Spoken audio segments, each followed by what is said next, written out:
يذهب عنكم الرجس أهل البيت ويطهركم تطهيرا.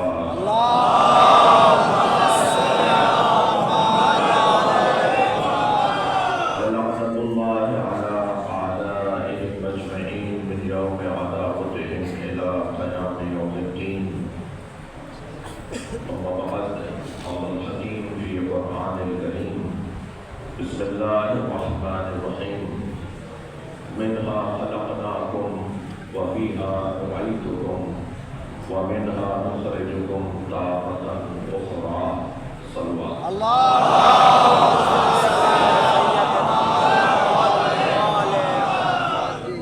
حجة الإسلام والمسلمين مولانا سید لقی امام رضوی مغفرت کے لیے، درجات کی بلندی کے لیے رحم اللہ الفاتحہ.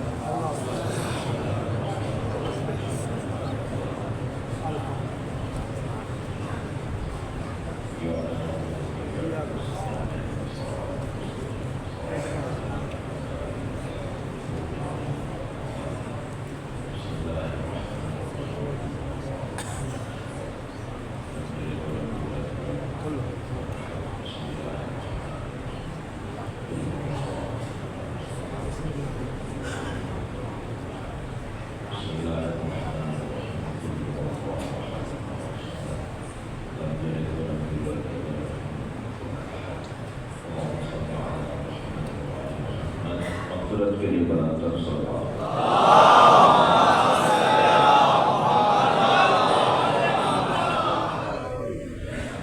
سورہ مبارکہ طٰہٰ آیت نمبر 55. اللہ اپنے اس کلام میں ہمیں پتہ بتا رہا ہے، ہم کہاں سے آئے ہیں، ہمیں کہاں جانا ہے، ہم کہاں رہ رہے ہیں. میرے مولا امام علی رضا علیہ السلام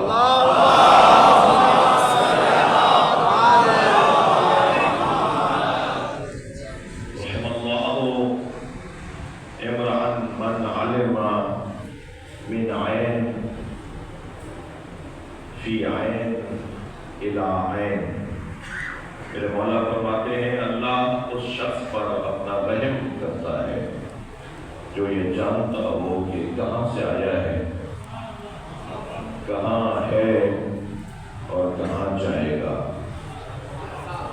جنہیں اپنا ماضی بھی پتا ہو اور جنہیں اپنا حال بھی معلوم ہو اور جنہیں اپنا مستقبل بھی معلوم ہو، پھر وہ کسی زمانے کی رنگینیوں میں رنگتا نہیں ہے.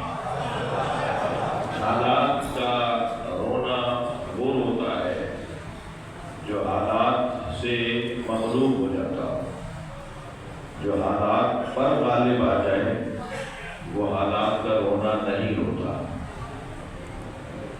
اس پورے خطے کے دانشوروں میں، یعنی ہندوستان، بنگلہ دیش، پاکستان، ان تینوں اور بر صغیر کے لیے اس پورے خطے کے دانشوروں میں ایک بہت ہی معروف دانشور گزرے ہیں جنہیں علامہ اقبال کہتے ہیں.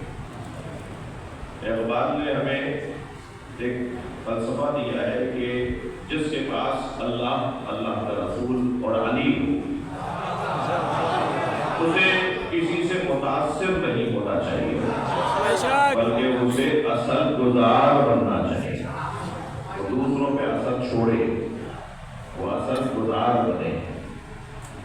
موت کی مجلس پڑھنے آیا ہوں، کوئی سارے ثواب کی مجلس کا عنوان ہے.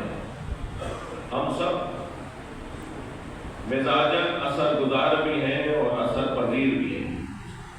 کچھ چیزوں میں ہم اثر لے لیتے ہیں اور کچھ چیزوں کا ہم اثر چھوڑتے ہیں. جس چیز میں ہم مضبوط ہوتے ہیں اس میں ہم اثر گزار بن جاتے ہیں، دوسرے کو متاثر کرتے ہیں. اور جس چیز میں ہم کمزور ہوتے ہیں اس میں ہم اثر پذیر بن جاتے ہیں، دوسروں سے اثر لے رہے ہوتے ہیں. سوال تو یہ ہے کہ اس حسینی دالان میں بیٹھنے والا کمزور کیسے ہو سکتا ہے؟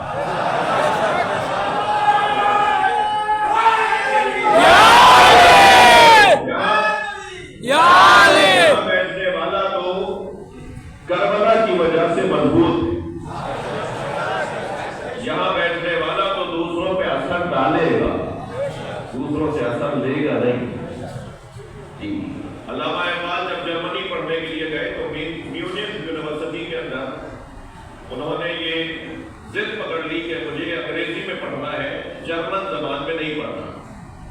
تو ان کی وجہ سے وہاں کا نظام تعلیم حرکت میں آیا اور تعلیمی زبان کو تبدیل کر کے انگریزی زبان میں پڑھنے کا طے کیا گیا، پڑھانے کا طے کیا گیا۔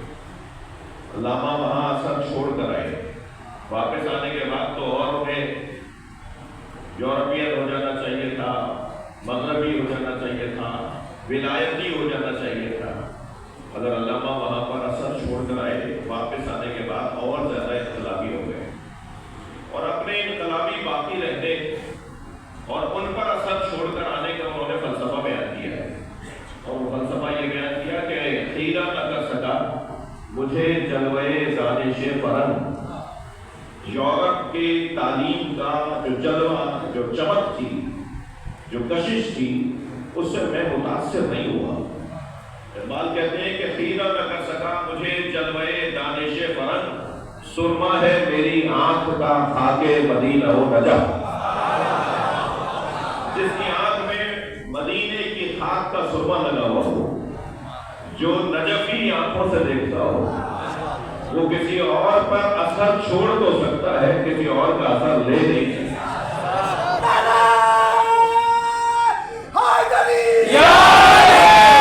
اللہ نے ہمیں جس جگہ بٹھایا ہے عزیزوں، میرے سنی شیعہ بھائیوں، ہم سے اچھا کوئی نہیں۔ ہم جس جگہ بیٹھے ہیں اس سے اچھی جگہ بھی کوئی نہیں۔ یہ جو امام بارگاہ ہے، یہ جو حسین مولا کی بارگاہ ہے، اس سے اچھی جگہ کوئی نہیں ہے۔ ہم کسی چیز کو بھی اسے دے کر لینے کو تیار نہیں ہے۔ دنیا کہاں بیٹھی ہے مجھے اس سے غرض نہیں ہے، مگر ہم جہاں بیٹھے ہیں وہاں سے جنت کا رستہ بنتا ہے۔ زندہ باد، زندہ باد، مردہ باد، مردہ باد۔ اچھی جگہ نہیں ہے، اس سے اچھی جگہ نہیں ہے۔ حالات کا رونا وہ روئے کہ جو حالات سے متاثر ہو۔ حالات کو رونا رلانے والا وہ ہوتا ہے جو اس دروازے سے وابستہ ہوتا ہے۔ اب میرے یہ آج کے بچے جوان اگر میرا ایک پیغام لے لیں، اور وہ یہ کہ ہم جس دروازے سے جڑے ہوئے ہیں، انہوں نے ہمیں سکھایا ہے کہ زمانے کو موڑ کر نہیں دیکھا کرو، موڑ کر دیکھا کرو۔ زمانے کو اپنے حق میں موڑنا سیکھو، حالات کو اپنے حق میں تبدیل کرنا سیکھو۔ یہ اس گھرانے کا ہمیں بہت روشن پیغام ہے۔ ہم کہاں سے آئے ہیں، ہم کہاں واپس جائیں گے، اور ہم رہ کہاں رہے ہیں۔ جہاں سے آئے ہیں وہ یوم الست، وہ یوم میثاق، وہ عالم انوار، وہ عالم ملکوت، جہاں ہزاروں سال پہلے ہماری سب کی روحیں ایک ساتھ بنی تھی۔ سب کی روحوں کو اللہ نے ایک ساتھ بنایا تھا، اور سب کے سامنے پھر اللہ نے توحید اور نبی کی نبوت اور مولا علی کی ولایت کو رکھا۔ اور جس نے بھی توحید اور نبوت اور ولایت علی کو مانا وہ آج مان رہا ہے، اور جس نے عالم ارواح میں ان ولایتوں کو نہیں مانا وہ آج بھی پریشان نظر آ رہا ہے۔ ہمیں اس کے نہ آنے پر افسوس نہیں ہے، اس لیے کہ جس کا خون ہی خراب ہو اس سے کیا ہے، ہمیں اس سے کوئی گلہ نہیں ہے، ہمیں کوئی پریشانی بھی نہیں ہے۔ یہ توفیقات کا عنوان ہے کہ جو آپ کو حاصل ہے۔ ہمارے سارے بزرگوں کو، ہمارے اجداد کو، ہماری نسلوں کو ہمیں اللہ نے ایک ساتھ خلق کیا۔ پھر اس نے مولا علی نہج العلماء میں فرماتے ہیں خطبہ حمام کے آغاز میں ہی کہ پھر اس نے طے کیا کہ کون سی روح کو کہاں بھیجنا ہے، کب بھیجنا ہے۔ کسی کو دادا بنا کے بھیج دیا تو کسی کو پوتا بنا کے بھیج دیا، پھر اس اللہ نے طے کیا کہ کسی کب کس زمانے میں بھیجنا ہے۔ مگر سب سے اللہ نے علم احد یا بنی آدم اللہ تعبدوا الشیطان، اے بنی آدم کیا تم سب سے میں نے عہد نہیں دیا کہ تم شیطان کی پیروی نہیں کرو گے؟ ہم سب سے ایک جگہ عہد کب لے لیا اللہ نے، وہ وہی عالم ارواح میں اللہ نے ہم سب سے ایک ساتھ عہد لیا تھا، اور سب نے وعدہ کیا تھا کہ ہم شیطان کی پیروی نہیں کریں گے۔ اور پھر ہم وہاں سے جہاں یہاں سے ہمیں کہیں جانا ہے، ہم یہاں مسافر ہیں، ہم یہاں رہنے کے لیے نہیں آئے، یہ ہماری منزل نہیں ہے۔ ہمارے دادا آدم زمین کے رہنے والے نہیں تھے، ہمارے دادا آدم زمین کے رہنے والے نہیں تھے۔ زمین پر تو انہیں آرام کرنے کے لیے بھیجا گیا تھا، کچھ عرصے کے لیے ریسٹ کرنے کے لیے بھیجا گیا تھا۔ ہم یہاں کے رہنے والے نہیں ہیں، زمین ہمارا وطن نہیں ہے، زمین ہمارا وطن نہیں ہے۔ وہ اور بات ہے کہ اس ذات کردگار نے ہمیں جس جگہ پر اتارا ہے اس سے اچھی جگہ کوئی نہیں تھی، اس لیے اس نے ہمیں زمین کے اوپر اتار دیا۔ یہاں سے بھی ہمیں کہیں جانا ہے، اور جہاں جانا ہے وہ جگہ نہ جانے کتنی طویل رہے گی، اور جہاں سے آئے ہیں نہ جانے وہ کتنا وسیع عنوان ہے کہ جس کو بیان کرنے کے لیے بہت ہی مفصل موقع اور مناسبت بھی چاہیے۔ میرے مولا علی سے پوچھا گیا، یا علی، ہر رکعت میں قیام ایک، رکوع ایک، سجدے تو کیوں ہے؟ ہر رکعت میں نماز کی ہر رکعت میں قیام ایک، رکوع ایک، سجدے تو کیوں ہے؟ تو میرے مولا نے اسی آیت کو تلاوت فرما دیا۔ حضرت نے فرمایا، تم نے قرآن کی آیت نہیں پڑھی؟ منہا خلقناکم، اسی مٹی سے بنائے گئے ہو، وفیہا نعیدکم، اور اسی خاک میں واپس جاؤ گے، ومنہا نخرجکم تارۃ اخری، اور اسی مٹی سے دوبارہ اٹھائے جاؤ گے۔ مولا فرماتے ہیں، پہلا سجدہ تمہاری ولادت کی یاد بتاتا ہے، دوسرا سجدہ تمہاری موت کی یاد دلاتا ہے، اور دو سجدوں کے درمیان جو وقفہ ہے اسے زندگی کہتے ہیں۔ اور زندگی اتنی ہی مختصر ہے جتنی دو سجدوں کے درمیان قیام مختصر ہے۔ کتنی دیر ٹھہرتے ہیں آپ دو سجدوں کے درمیان، اور کتنی دیر کے لیے رکتے ہیں؟ اب یہ میرے الفاظ ہیں، علماء کرام سے مجھے دعا چاہیے جی۔ پہلا سجدہ ہماری ولادت کی یاد دلا رہا ہے، خاک پر سر رکھو گے تو ولادت یاد آئے گی۔ نہ نبی نے کپڑے پہ سر رکھا، نہ نبی کے صحابہ نے قالین کے اوپر سر رکھا، سرکار نے حکم دیا ہے کہ خاک پر سر رکھو۔ خاک پر سر رکھیں گے تو اپنی ولادت یاد آئے گی، اور دوسرا سجدہ جب خاک پر کریں گے تو پھر اپنی موت یاد آئے گی۔ تو ولادت کی یاد بھی ایک سجدہ دلا رہا ہے، اور موت کی یاد بھی دوسرا سجدہ دلا رہا ہے، اور ان دونوں سجدوں کے درمیان جو قیام ہے وہی زندگی ہے۔ اور اب مجھے ایک جملہ کہنے دیجیے، جو زندگی ہے نا وہ استغفار پر مشتمل ہے۔ کیا پڑھتے ہیں دونوں سجدوں کے درمیان؟ استغفر اللہ ربی واتوب الیہ۔ یہ جو استغفر اللہ ربی واتوب الیہ ہے، جو استغفار کی تسبیح پڑھی جاتی ہے، یہ در حقیقت زندگی کا حاصل ہے۔ میری اور آپ کی زندگی کا حاصل اللہ سے مسلسل رجوع رکھنا ہے، اس سے رابطہ رکھنا ہے۔ سیدہ فرماتی ہے، بابا روزانہ رات کو علی کسی سے بیٹھ کر بات کرتے ہیں، علی کا بولنا تو نظر آتا ہے مگر جواب کون کیا دیتا ہے یہ نظر نہیں آتا۔ اور شاید سیدہ نے یہ اس لیے فرمایا ہو کہ روایت بن جائے اور بیان ہو جائے، ورنہ سیدہ تو جانتی ہے کہ علی کس سے بول رہے ہیں اور علی سے کون بول رہا ہے۔ فرمانے لگی، بابا رات کو روزانہ علی کسی سے باتیں کرتے ہیں، اور علی کا بولنا تو نظر آتا ہے مگر جواب نظر نہیں آتا۔ تو میرے مولا نبی مسکرائے اور فرمایا، فاطمہ، اللہ نے زمین کو حکم دیا ہے کہ دن بھر جو اس پر گزرے وہ رات کو جا کر علی کو بتائے۔ یہ زمین پابند ہے کہ مولا علی کو گزارش سنائے۔ پوری زمین کے اوپر جو کچھ دن بھر میں گزرے گا، یہ زمین پابند ہے کہ رات میں جا کر علی کو بتائے۔ اور کیوں علی کو بتائے؟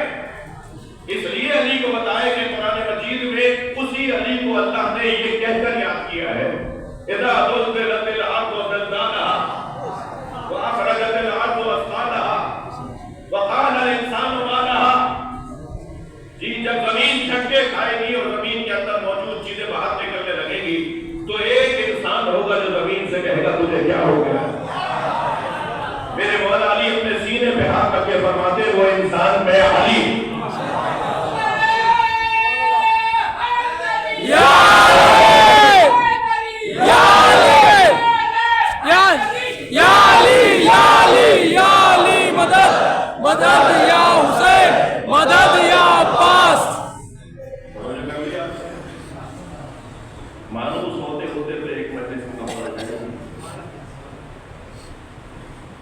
یہ زمین پابند ہے مولا علی کو گزارش دے علی والوں کو جتنا اللہ کا شکر ادا کرنا چاہیے اتنا کم ہے، اس لیے کہ الحمدللہ اسے اپنا مولا مانتے ہیں جسے زمین کا ذرہ ذرہ مولا مانتا ہے۔ بے شک بے شک علی علی علی علی علی علی یا علی۔ یہ اور بات ہے کہ کچھ مجبوراً مولا کو مانتے ہیں اور کچھ اختیاراً علی کو مانتے ہیں۔ یہ تو طے ہے کہ سب کو ماننا علی کو ہے۔ بے شک اگر آمادہ ہے تو جملے سننے کو، آج نہیں کل سب علی علی کہیں گے۔ بے شک مجھے اس ملک سے اس درویش سے بھی بہت پیار ہے جو ہاتھ میں ڈنڈا اٹھا کے گڈھے گلابے گلے میں ڈال کے ایک خاص خلیہ اپنا کے گلی بازاروں میں آوازیں لگاتا ہے، آج نہیں کل سب علی علی کہیں گے۔ تو سچ کہہ رہا ہے، سب کو اسی دروازے پر آنا ہے، سب کو اسی دروازے پر آنا ہے۔ اگر آج کوئی آنے میں دیر کر رہا ہے تو شاید اس کا بہت بڑا سبب میں ہوں، یعنی میں پرانا علی والا، میں آبا و اجداد سے علی والا جو چلا رہا ہوں، میں خود بھی ایک سبب ہوں نئے علی والوں کو دیر سے آنے میں۔ ایک صاحب کہنے لگے جب مجھے ساری باتیں سمجھ میں آ گئی تو علی کو اللہ پڑھ کیوں نہیں لیتے؟ تو میں نے کہا جی آپ کی وجہ سے نہیں پڑھا، تھوڑا سا مجھے اپنے رویوں کو بہتر کرنا ہو، مجھے اپنے طریقوں کو بہتر کرنا ہو، مجھے اپنے اخلاق کو اچھا کرنا ہو، مجھے کچھ اپنے انداز کو بہتر کرنا ہو۔ یہ آنے کو تیار ہے، یہ تو پیاسا ہے، اور علی مولا کے ذکر سے زیادہ کوئی آب غبارہ نہیں، میٹھا اور ٹھنڈا پانی نہیں ہے۔ جتنا اچھا لذیذ پانی علی مولا کا ذکر ہے، اتنا اچھا لذیذ پانی کوئی ہے ہی نہیں۔ تو اب یہ کیسے ممکن ہے کہ کوئی میٹھا پانی چھوڑ کے کڑوا پانی پی لے؟ اور اگر وہ کوئی میٹھا پانی چھوڑ رہا ہے تو اس کا شاید سبب یہ ہے کہ گھڑا میرے ہاتھ میں، مٹکا میرے ہاتھ میں، اور میں انہیں صحیح طرح سے پلا نہیں پا رہا۔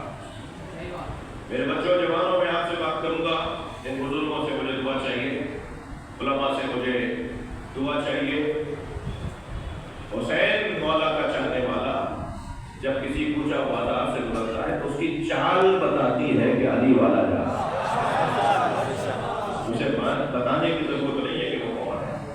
ہنر تو یہی ہے کہ انسان نشانیوں کے ساتھ زندہ رہے، علامتوں کے ساتھ زندہ رہے۔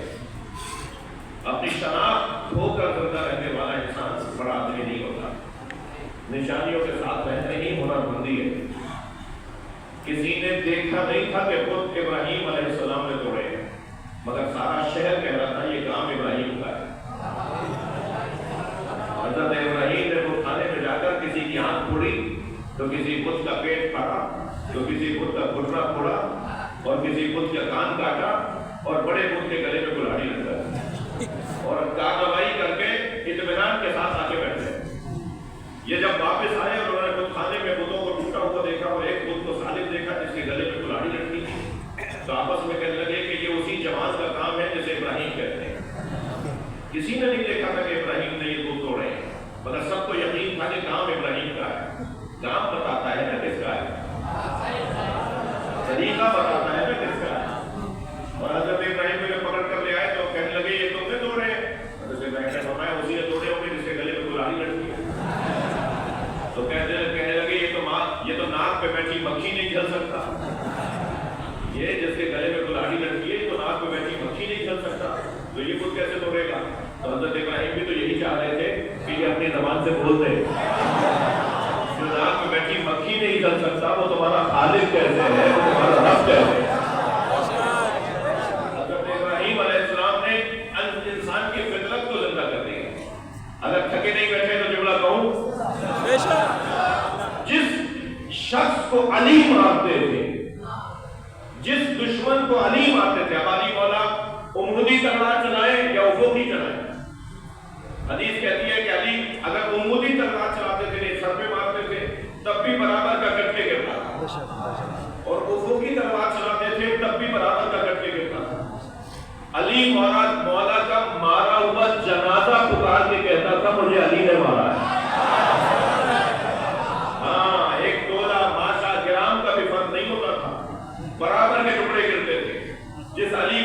خلافت میں عدالت ہو، اس علی کی حکومت میں کیسے نہ ہو؟ بے شک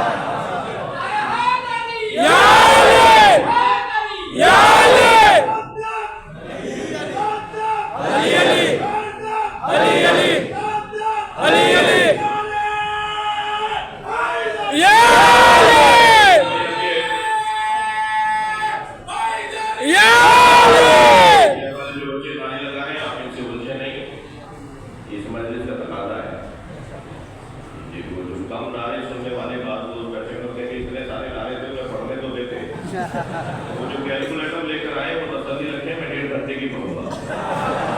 سلوات پڑھے رہا صلی اللہ سیدنا محمد وعلى محمد غلط سلوات محمد صلی علی محمد وعلی محمد۔ کسی بس میں جانا علی علی کہنا، وجود اپنا دکھانا علی علی کہنا، وجود اپنا دکھانا علی علی کہنا۔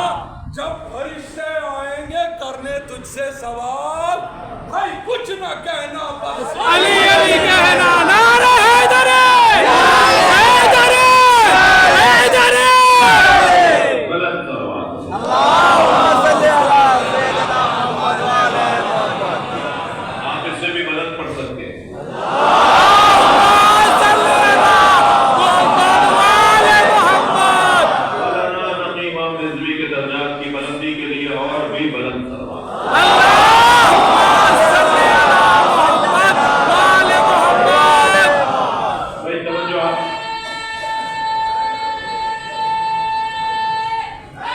یا علی نہیں لگیے جتنے نعرے پڑھیں گے اتنا گھنٹہ پڑ جائے گا، مجلس میں پوری پڑھوں گا۔ یہ جو دروازہ ہے نا، یہ جو گھر جہاں میں اور آپ اس خانے میں، اس چولہے کے سائے میں اور اس قلم کے سائے میں اور اس دھریرے کے سائے میں رکھے ہیں، یہ جگہ ہماری دید تبدیل کر دیتے ہیں۔ یہ امام بارگاہ تقریباً 450 سال پرانے امام بارگاہ، اس کی دیواروں میں روحانیت ہے، اس کے دروازے میں نور ہے۔ حضرت آیت اللہ میان جی کے لیے بتاتے ہیں مولانا کہ وہ ایک امام بارگاہ میں گئے جو قدیمی امام بارگاہ تھا، اور قدیمی ہونے کی وجہ سے کچھ خستہ ہو رہا تھا تو اس کو دوبارہ سے تعمیر کیا جانے لگا۔ تو جب وہ پہنچے تو امام بارگاہ تقریباً 90% نیا بن چکا تھا، تو وہ ڈھونڈ رہے تھے کہ وہ پرانی والی کوئی دیوار ملے جس کے پاس جا کے وہ بیٹھ جائیں۔ تو وہ انہیں بہت کہا گیا کہ حضور یہاں بیٹھیے، تو انہوں نے کہا نہیں میں یہاں بیٹھوں گا۔ تو جب ان سے پوچھا گیا کہ یہاں آپ کے بیٹھنے کا مقصد کیا ہے، تو فرمایا کہ اس دیوار میں حسین مولا کا نام زیادہ سنا ہے۔ سبحان اللہ۔ اس دروازے میں امام حسین کا ذکر زیادہ سنا ہے۔ تو یہ جو قدیمی امام بارگاہ ہے نا، ان کی قدر، ان کی منزلت جہاں ذکر زیادہ ہوا ہو، جہاں اہل بیت کا نام زیادہ لیا گیا ہو، اس کی روحانیت اور معنویت اپنی ہے۔ یہ جگہ جہاں میں اور آپ بیٹھے میرے بچوں، یہاں بیٹھنے والوں کی اہمیت تبدیل کروائی جاتی ہے۔ یہاں ہم دید بدلنے کے لیے آتے ہیں۔ یہاں بیٹھنے والا وہ دیکھتا ہے جو حسین دکھانا چاہتے ہیں۔ بے شک بے شک شیعہ امام حسین کی عزاداری کا مالک نہیں ہے، شیعہ امام حسین کی عزاداری کا نوکر ہے۔ بے شک بے شک شیعہ سنی بھائیوں کو ان کی آمد پر ایک جملہ کہہ رہا ہوں، شیعہ امام حسین کی عزاداری کا مالک نہیں ہے، نوکر ہے، اور نوکروں کو اپنی اوقات میں رہنا ہے۔ مالک کے مہمانوں کو خیال کرنا ہے۔ یہ جو بھی آئے ہوئے، چاہے میرے ہندو بھائی آئے ہوئے ہوں، سنی تو ویسے ہی ہماری جان ہے، سنی تو ویسے ہی ہماری جان ہے، لیکن حتی اگر ہندو اور عیسائی بھی آیا ہوا ہے تو جان لیجیے کہ وہ امام حسین کے ذکر کا مہمان ہے۔ اور در حسین پہ ملتے ہیں ہر مزاج کے لوگ، در حسین پہ ملتے ہیں ہر مزاج کے لوگ، یہ دوستی کا وسیلہ ہے، دشمنی کا نہیں۔ یہ جوڑنے کی جگہ ہے، یہ مل بیٹھنے کی جگہ ہے، یہ اہمیت بدلنے کی جگہ ہے۔ اور میں سنی بھائیوں کے لیے کہہ رہا ہوں کہ یہ کس نے کہہ دیا کہ ہماری ہے کربلا؟ یہ کس نے کہہ دیا کہ ہماری ہے کربلا؟ حق بات تم کہو،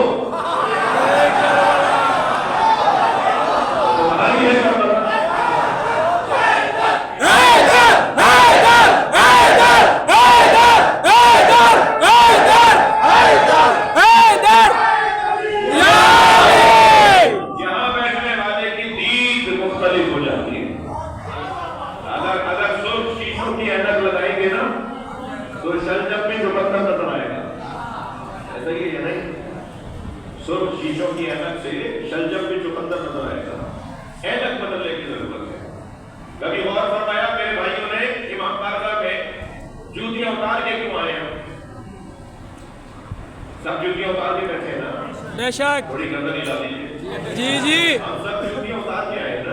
بے شک ہم سب امام بارگاہ میں جوتیاں اتار کر آتے ہیں. کیوں؟ اس لیے کہ جوتیوں کا نام مولا علی نے دنیا رکھا ہے. ہم اپنی دنیا کا ہاتھ چھوڑ کر کوئی بات کر یا علی